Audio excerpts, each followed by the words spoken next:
Hello and welcome to Rajya Sabha Television. You're watching The Big Picture with me, Frank Razan Pereira. Well, the US sued Google on Tuesday, accusing the $1 trillion company of illegally using its market muscle to hobble rivals in the biggest challenge to the power and influence of big tech in decades. The Justice Department lawsuit could lead to the breakup of an iconic company that has become all but synonymous with the internet and assumed a central role in the day-to-day lives of billions of people around the globe. Such an outcome is far from assured. However, the case is likely to take years to resolve. The lawsuit marks the first time the US has cracked down on a major tech company since it sued Microsoft Corporation for anti-competitive practices in 1998. In this edition of The Big Picture, we will analyze Google's search monopoly. Joining me on the program today are Abishek Jebaraj, advocate of the Supreme Court and international law expert, Ramesh Kailasham, CEO, indiatech.org, and Jitin Jain, cyber technology expert. Thank you to all my guests for joining me on this edition of The Big Picture. All right, Abhishek, let me start the program with you first. Let's try and understand what this whole lawsuit is about first. Sure, Frank. So this, it's really important. Let me explain very quickly what antitrust laws or competition laws, as we call it in India, is all about. When you have a free market, you want companies to be able to operate in a fair trade practice, in a way that trade is fair. You don't want a dominant position being abused, because you want enterprise to happen in such a way that you don't want to thwart innovation. You want to make sure that there is a fair, level playing field, and that one dominant company doesn't really create a barrier to entry and growth for other companies. Now, when you take the case of Google, really Google today is in a position where it has, as a search engine, it really captures over 80% of the market. And this lawsuit that the Department of Justice has filed a couple of days ago is bringing to the forefront violation of what you call antitrust laws in the US, which are very clear that companies should not use their dominant position and unfair trade practices. Now, very quickly, let me lay out what the case against Google is. Today, Google has a lot of money on the table. Today, Google has a huge scale as a tech company. So what it's beginning to do is use this position to engage in unfair trade practices.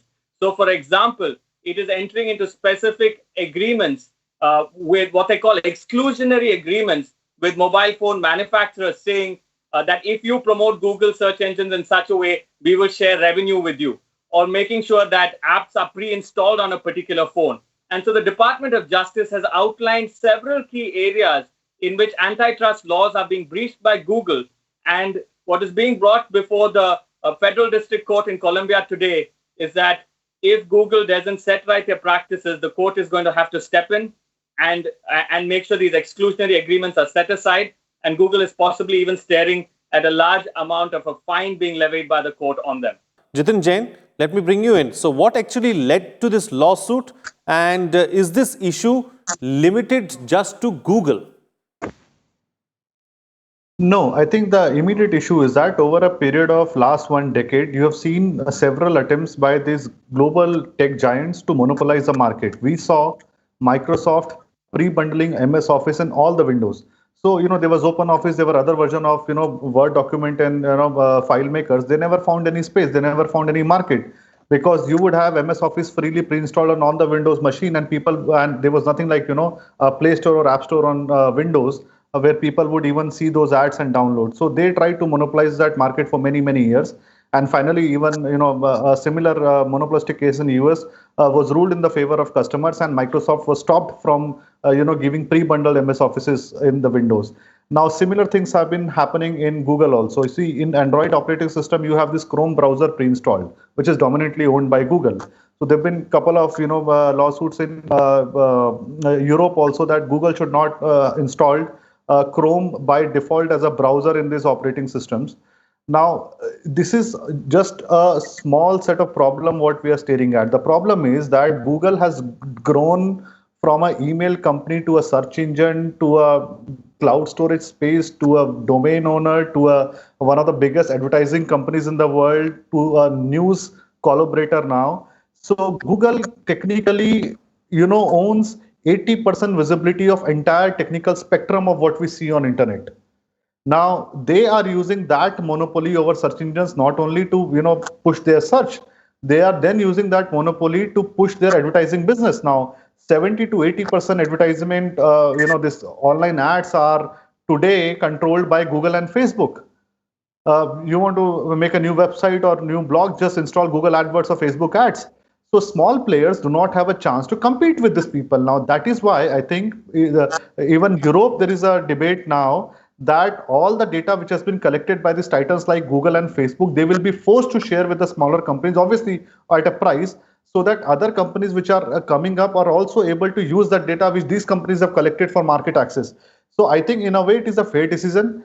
It could have only come in a place like Europe or US where antitrust laws are very, very strong. There is awareness, there is understanding of the technological future, and I think in that context, what is happening was long due. Right. So this was long due, is what you're suggesting. Let me bring in Ramesh Kailasham into the picture now. So Ramesh, let's talk about it from this aspect. So who has been harmed by Google's market power or Google's monopoly? Yeah, Frank. So if you look at, I just wanted to add a couple of more things. If you look at the company's motto, and this is very important because Google started with the motto, "Don't be evil," and which meant that it wanted to give its customers and the world at large an equitable kind of an access to technology. And it all started because they had disdain for Microsoft doing something like this 22 years back when it was faced with a similar US Justice Department lawsuit. And they then reorganized themselves in 2015 to say, do the right thing, from don't be evil. Interestingly, all their Wi-Fi passwords in their Mountain View campus shuttle service was always, the password used to be don't be evil. So somewhere ingrained in their philosophy initially, and they were a darling startup in the beginning, was primarily because they were trying to do a lot of things which probably they felt was probably Microsoft at that point of time was doing wrong. But post that, the 260 odd acquisitions that they made, today they stand at 92% of worldwide search traffic and 95% of mobile. Now, if your point on customers today, customers of today and tomorrow are increasingly moving away from the desktop-based device and they are moved into the mobile phones. And in mobile phones, as we all know, right from the OS to the search, pre-bundling of search engines with the handset manufacturers is by default giving them a huge monopoly right from the early stage, from the initiation stage. And therefore, if you look at the developer community and the consumer community, they are already kind of sucked into the Google ecosystem. Android may be an open source, but what comes with Android as bundled is proprietary software from Google. And the environment that you live in inside the mobile phone, which the consumer of today uses, is all Google environment. And the related costs that you incur at each stage goes to Google. Google obviously shares that revenue and also pays a sum to the handset manufacturers. And we did see that Apple is being paid a large sum, and so also Samsung and others. But this is the kind of monopoly they are moving towards, where there is no other competition, and therefore is looking frightening as it was 22 years back with Microsoft. All right, Abhishek, let's take the discussion forward now, and let's also try and understand what does this lawsuit or what does this action mean for Google in the United States first? Right. I think for Google, this is really going to shake the company up because presently Google, over the last several decades, Google has been the poster child of the Silicon Valley. And while it's faced antitrust action in Europe, even before the Competition Commission in India, I think today Google is really going to suffer as far as its brand image is concerned. People are really going to struggle as far as trusting the integrity of the company, and even we spoke earlier about its slogans and the brand lines that it comes up with. But I think also Google is going to have to seriously look at changing its trade practices. There are two things that Google does today One is exclusionary agreements that we spoke about, where they're really pushing device manufacturers. They're pushing groups like Apple to make sure that there are exclusionary agreements with them. And revenue sharing agreements where they're pumping a lot of ad revenue that's coming in and telling device manufacturers to promote them in different ways. I think Google is going to have to, for the first time, possibly seriously look at changing some of these trade practices and really looking at a makeover of its brand image, Frank. Right. So, Jitin, Google has run into trouble in India as well. Off late, we saw the entire App Store story, and, several startups in India decided to take on Google. So, what does all of this mean for Google in India? Can we see Google going into some kind of trouble as far as competition laws in India are concerned? Look, I think around 7 years back, Google approached Election Commission that they wanted to give some CSR funding of 20 lakh odd rupees from Ireland, and they wanted to give it in kind, and they wanted to create a beautiful electoral registration site for Election Commission where all the voters could come online, submit their documents, give their mobile number, emails, and with OTP verification, Google would take care of this electoral registration process in India. Now, we didn't have awareness that time. I think I remember doing press conference that time to ensure that data of Indian electors, election commission does not travel to Google, because that 20 lakh rupees CSR funding was just a gimmick to collect data. Now, this has been happening all throughout. Look, they gave Google Maps free for a decade to everyone. From last 1 year, they started charging everyone, like Uber and all these apps are based on Google apps, right? Google Maps, right? Now they want these companies to pay money. They are giving you free Google search to news companies. Now they wanted news companies to pay if they wanted to be shown in Google. They want to give you everything free, and there comes a time like Google Play Store where these companies, once they capture the market, they sometimes want revenue sharing, they sometimes want monopolistic tactics. I think most of the new mobile phones are now giving pre-installed Google Play. Why? So I think this is the reason why US Justice Department is now asking for a structural relief, which essentially means breaking up Google into different companies. It is not about fine anymore. It is about structural relief, which in my understanding essentially means that restructuring Google in different companies so that tomorrow search engine business should not have anything to do with advertisements. Advertisement should not have anything to do with the data collected by Google phones or Android operating system. And Android phone should not have to do anything with your email or voice messages they collect. So essentially, I think that is a bigger thing which we'll see unfolding in US, whether the US courts go for a structural relief or a financial penalty.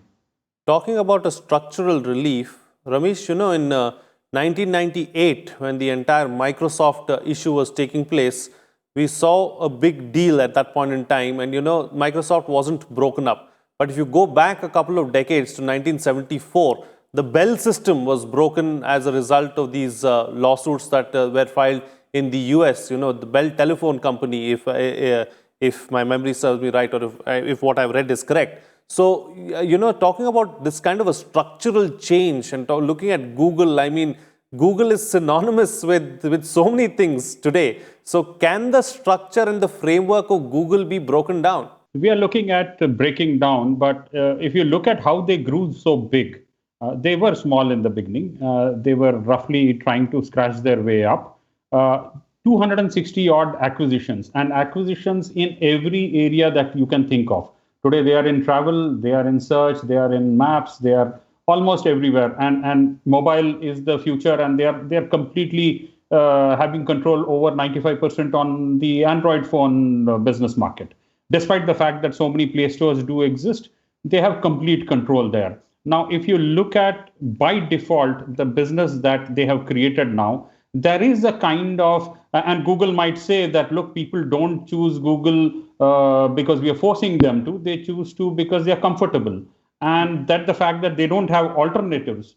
Now, how do I find an alternative? I mean, you look at any consumer today, the question is, if you ask the question, how many Play Stores do exist? They would say Apple and Google Play Stores. But there are 300 plus Play Stores in the ecosystem. And increasingly what we are finding is that clusters of users in different industry forms, whether it's gaming or otherwise, are trying to go and create their own play stores or move towards one particular kind of a model. We are not China, so we can't ring fence and create something like that. They had their own kind of play stores dominating their own turf. Apple has some 2.5%. But if you come back to this particular issue, whether we will be breaking up Google or not, what I'm seeing more is a verticalized approach that is important, because there is too much of relationship that has been built on product by product, vertical by vertical, and acquisition by acquisition. This has grown too big. Is breakdown the answer? Not sure, but maybe product wise, independence and choice and transparency is more important. What I'm seeing missing is transparency of the relationship that comes bundled everywhere, and there's a forced model method imposed on consumers, whether they like it or not. But the point is, even the developer community is being pushed into the corner because you've made life very easy for them. But then the harvesting starts where you start charging arbitrarily. That is where the challenge comes in, and that is where the risk of monopoly builds far more further. Absolutely. Abhishek, Google being Google is not going to go down without a fight. I mean, they're going to probably redraw some of their contracts, redraw some of their agreements that they've signed with companies and with others. And they're probably going to be working on all of that. Frank, you're absolutely right. And the one thing I'd like to put out there is just, restructuring in itself is really not going to solve the whole problem. Because even if you take just Google's search services, that is generating enough revenue. And the way that these exclusionary agreements are designed, along with them just pumping the revenue, it literally forms an anti-competitive cycle. And so really, Google has to be pushed to make sure that these anti-competitive agreements come to an end, so that they allow some of the other search engines. Because today you have other models. Remember, you have DuckDuckGo, which is a model that works. It has increased privacy. There are other search engines that saying we'll have a subscription rather than having an advertisement based model. And therefore, what Google today is doing is preventing the entry of these other search engines tomorrow that can capture the market. And therefore, I think it's going to be very important that, one, they are fined, that these anti-competitive agreements come to an end. And of course, some amount of fair restructuring as well. But Google is, of course, going to come back, with all its guns blazing and seeing what it can do, with give and take, and trying to keep as much as it can keep, for sure. True. And Jitin, as far as, let's look at it from the other perspective also. We've been talking about Google so much, but let's look at how Google has helped so many people and made life easier for so many other people as well. Something that Ramesh was talking about, a short while ago. Helped, made the lives of app developers far more easier, made the lives of, day-to-day users so much more easier and simpler. So what about all of that? No doubt. I mean, they did make life easier in many sectors for many people, but you have to understand that, behind that making life easier and giving everything for free lies a bigger design for earning revenue. For example, they introduce a feature that if you were to search about flight from Delhi to Bangalore, Google will show you, top 10 flights with the current fares. You could say that it's a great service to the sector, but you could also say that, in one shot, they threw beautiful websites like Skyscanner out of the market. I mean, Skyscanner is one site which created this first model of comparing flights, giving you cheap fares, deals. Google in one, shot threw away everything. So, you have to understand nothing is free here. There is no free lunch in life. Behind this all convenience, free search, free email, lies a revenue. Now, who knew that 5 years after you have used Gmail, Google will one day knock your door and say that, look, you need to pay 5,000 rupees a year if you want more storage, because they very well knew that you will not delete the old emails. Like, this was never told to you in the beginning that one fine day will start charging you. Nobody knew that one day Facebook would acquire WhatsApp. You remember the story of Free Basics by Facebook, where they wanted to offer free internet, but they wanted to bundle 20 sites they would select, which are apps they will run, which are on that free internet. This was another design to capture the rural economy and rural internet market in India. And thank God, at least India did not allow that, and they stood for net neutrality. I think we must keep one thing in mind, as I always say, that if anything is free, then you are the product. Ravish, why only Google then? Because there are so many other companies, there are so many other dominant players in their respective fields whose model is the same. So why should the buck stop at Google? Shouldn't others too be brought into the net? Well, you're right in asking that question, but if you look at the product per se, this is more retail as it can be. I mean, you do have other products which exist. The social media platforms do exist, as an example. In terms of quantum penetration and numbers, sheer numbers, the reason why Google often comes to your head is right from the time you open your laptop or your phone, you start with a search. That's the fundamental everybody starts their lives with. And then the moment you step out, you open a map. So somewhere it has penetrated into the life as a basic need. Now, I'm not saying that it had to be Google. It could have been others. But did that scope or space for others exist? As my previous speakers have already said, the way it permeated into the whole system of app development and the user base, it has become an integral part by default. And by becoming by default, what it has done is it has gained monopoly to now twist the way they want, both the consumers, the users, the app developers, the startups, and so on, and at the price that they want. So that is where the catch comes in when compared to others. Well, others obviously had systems where, I mean, I'm looking at enterprise software space. At least they tell you from upfront beginning that this is my license fee and you shall pay 20% odd or 22% odd as annual maintenance for your upgrades and so on.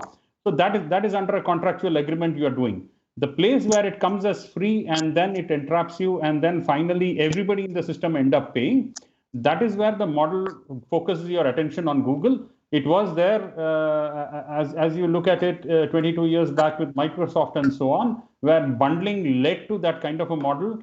Piracy was forced so that you get addicted to things, so that later on you get to use the license version. We have lived through all those times. The risk now that exists now is that the device has now gone to the last mile. You have all tiers of people now using devices, and therefore the penetration is far higher. Sure. Okay. It's time now to get closing comments from all my panelists with the best way forward, starting first with you, Abishek. I think today Google has become synonymous, with so much of daily life. Today, you don't say, I'm going to search for that. You say, I'm going to Google that. And I think Google has done a lot of good. But the time has come for Google to be true to its motto. And it's time for Google to change some of its trade practices and still continue to contribute to life and technology and the next decade. Right. Jitin? I think it's not about Google. It's about any company trying to dominate a market. And I think we have to be extremely careful because we are one of the largest smartphone populations in the world. We are one of the fastest growing developing economies in the world. So kind of market opportunities we have, if we allow these companies to dominate and monopolize, where will our startups go? So I think we also have to create opportunities and a level playing field for our startups. And the one good thing it would be to have an India-specific app store so that tomorrow Google does not come up again with this, fantasy idea of asking 30% revenue sharing with this, company like Paytm and all. I think for nothing. So I think these whims and fancies can only come to an end when our government also give a policy response to this monopolistic trade practices. And Ramesh, close the show for us with your concluding remarks. Well, I think it is time that companies like Google and the likes who play in this internet ecosystem need to bring in an amount of transparency which is still not there yet. I'm not talking about 30% alone. The entire journey that a startup today or an app developer today, and this is something I keep telling, that we are a producing nation. We are a nation that is producing apps. We are a nation that is both a producer and a large consumer. It is therefore very important that transparency comes in every stage of app development, and all the surrogate integrated backend ways of harvesting both data as well as revenue. It's time that transparency comes in this space. Earlier, the better. All right. With that, then, I'll call it a wrap on this edition of The Big Picture. Thank you to all my guests for joining me on the program and putting things into perspective for us. what's coming out of this discussion is that this issue is not limited only to Google. It has been taking place for a long time now. So this decision of the US Department of Justice has come at the most opportune and most important time. Small players don't have the wherewithal to compete with tech giants. So we need to create a level playing field for all. Google has become synonymous with so many things in our daily lives, and it has helped us a lot. But the time has come for Google to change its practices. A level playing field must be provided for small companies and startups as well. The monopoly of the tech giants needs to end. What we need to see going forward is more transparency. With that, it's a wrap. See you again next time.